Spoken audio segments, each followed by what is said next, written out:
Alrighty, today is not a good day for this driver.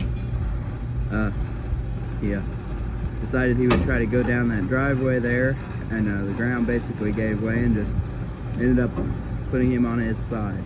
So we have chained right to the frame there and around both of the axles on the front, and then if you can see there, we have safeties run over the bed.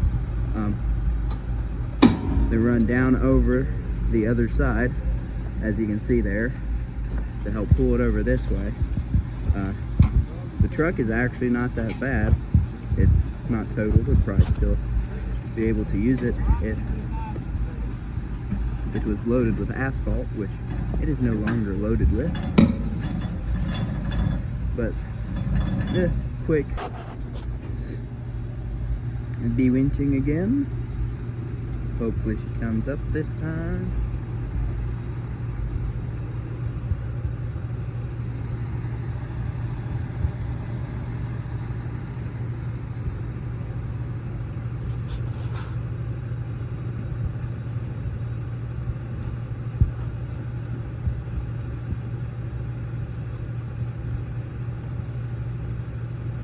Does that bedside look okay?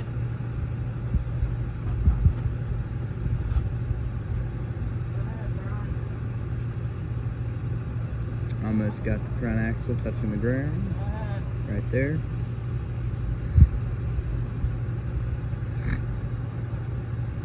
She's touching.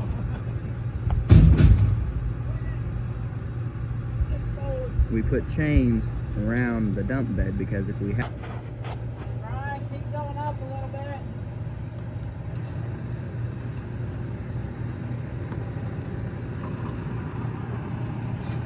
Oh no!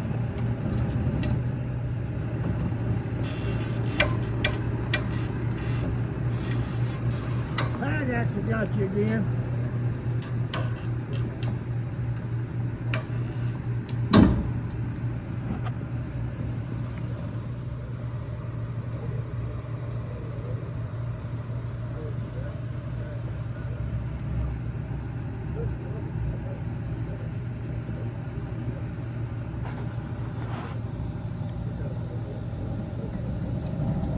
And the driver has not been in the truck the whole time. He's just been in the truck since we turned the wheel to pull it up. So he was not in the truck when the truck was being flipped over.